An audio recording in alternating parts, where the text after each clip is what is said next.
My name is Olivia Bodily, and this is my final project for Physics 3030. For my topic, I have chosen black holes, and so I just wanted to start with kind of what are black holes, how are they formed. So black holes are dying or dead stars.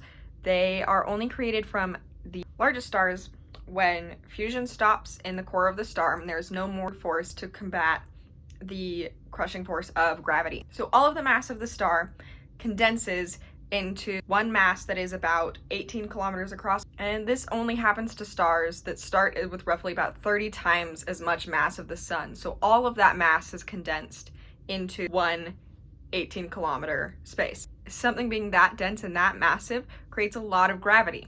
The gravity of black holes is so strong that the escape velocity is faster than the speed of light. And escape velocity is the speed needed to leave the gravitational pull of that body. The Earth's escape velocity is only 11 kilometers per second. That's how fast I would need to launch a rocket to be able to get off the planet. For the sun, the escape velocity is about 600 kilometers per second. For a neutron star, which is the next densest kind of celestial object, is about 150,000 kilometers per second. And in black holes, you would need to be able to go faster than the speed of light, which nothing can do. And so nothing can escape a black hole. This is why we see the black part of the black hole, because the gravity is so strong.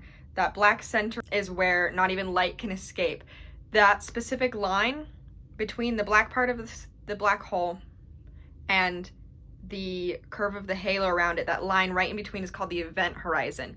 And that is the point of no return. That is the spot that once something reaches that point, not even light can escape from it. The gravity is so strong. And this is part of the reason why we see the halo around the black hole, because the gravity is so strong that it starts to get really funky with light. And light of stars behind the black hole that normally would be blocked by it, we can see in the halo around it because of something called gravitational lensing. The light gets folded around the star. So basically we can see things that are behind it because the gravity is so strong and warping light to such an extent. The last thing I wanted to talk about is what happens when you get near a black hole. And for this, I brought an example. For this hypothetical, we're gonna imagine that the black hole is down here and this pen is you.